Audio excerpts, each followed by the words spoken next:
amados que estão me ouvindo pela primeira vez. Então, meus queridos irmãos, eu sou uma cooperadora do Senhor, sou uma pessoa grata, porque Ele me libertou das algemas desse mundo invisível, que você não vê, mas que é carregado de potestade, principado, demônios. Não é isso? Ele é poderoso para entrar no mundo invisível espiritual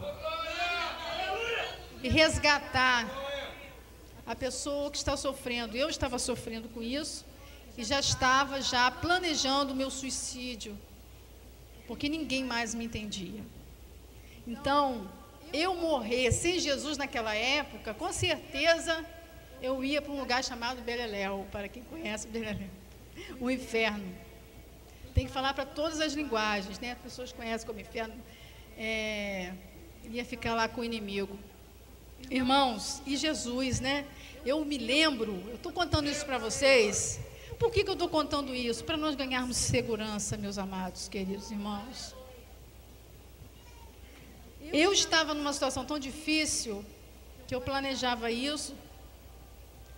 E eu me lembro que eu me encolhia com muito medo. O medo era terrível, que eu ficava pequenininha, como fosse uma criança pequena na cama, bem encolhida, com frio. É uma das coisas que o inimigo faz a pessoa sentir, muito frio. Emagreci bastante, porque eu não comia mais.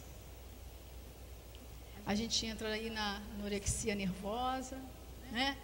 E por aí vai. Tudo artimanha do inimigo. Então, meus amados, eu ouvi a palavra de Deus, alguém pregou, e aquela palavra diferente.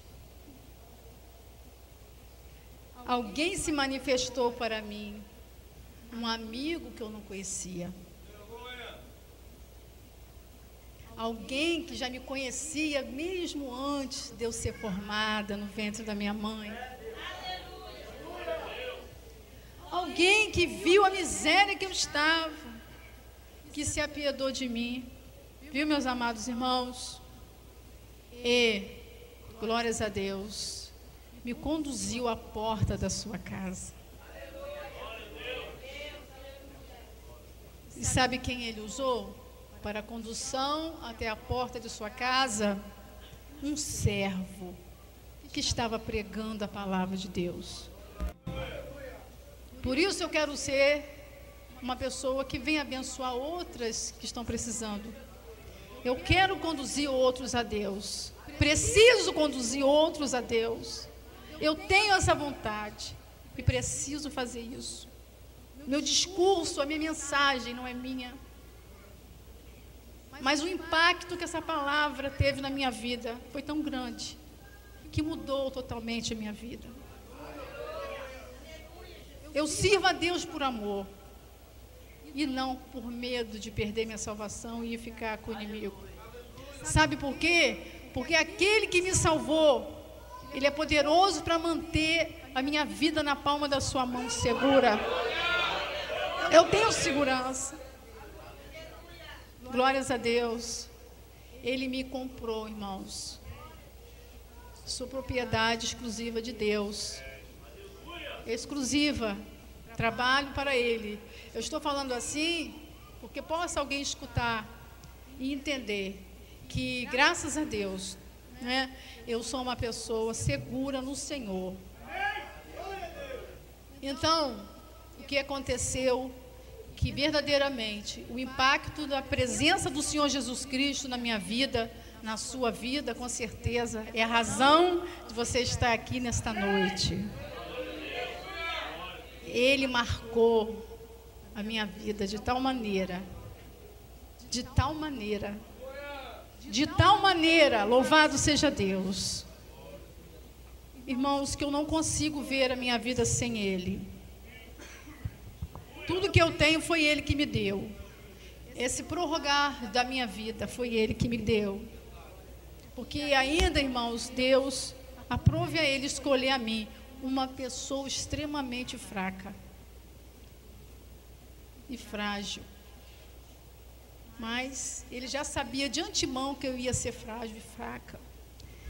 Mas mesmo assim, Ele me quis. Aleluia.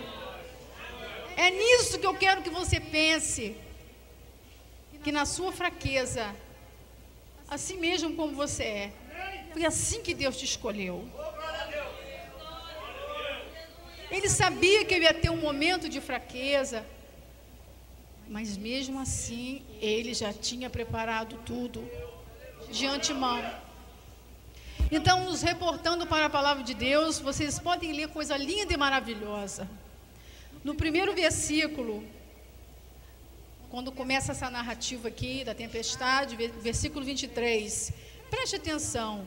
Entrando ele no barco, seus discípulos o seguiram. Quem foi que entrou no barco? Os discípulos seguiram ele. Irmão, com Jesus no barco, a gente diz, com Jesus no barco, tudo vai bem.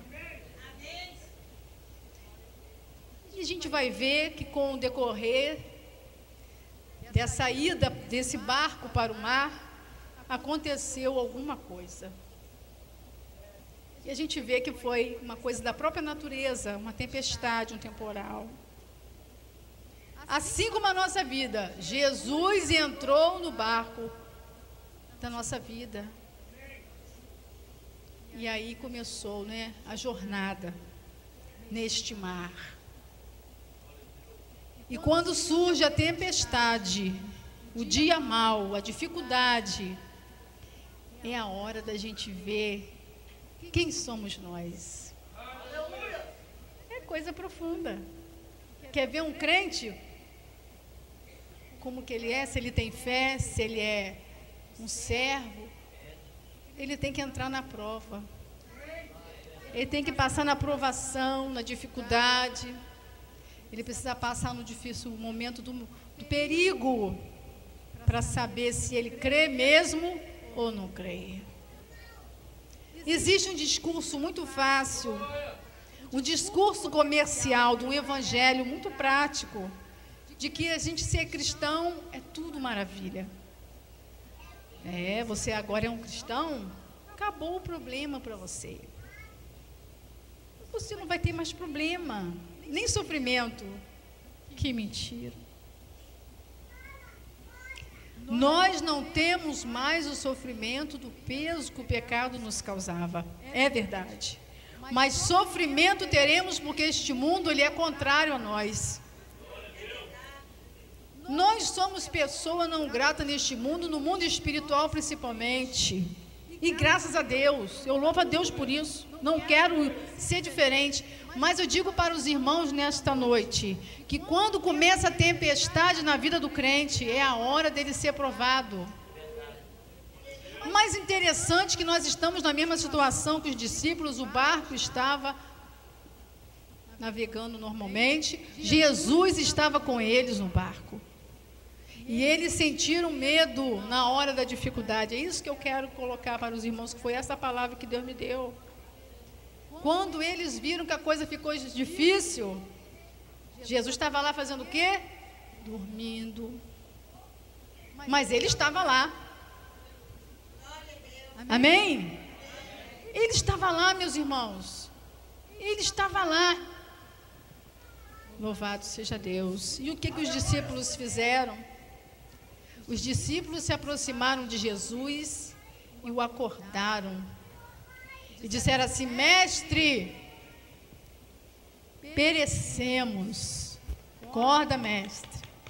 Acorda, porque estamos perecendo. O medo fez eles, irmãos, se descontrolarem. O medo faz isso. A pessoa faz coisas que não pensava fazer. Demonstraram uma grande e terrível falta de fé. Como este homem Baraque chegou para Débora e falou: Débora, olha, eu vou, mas eu só vou se você for comigo. Irmãos, Deus já estava com aquele homem e ele pediu a ajuda de uma mulher.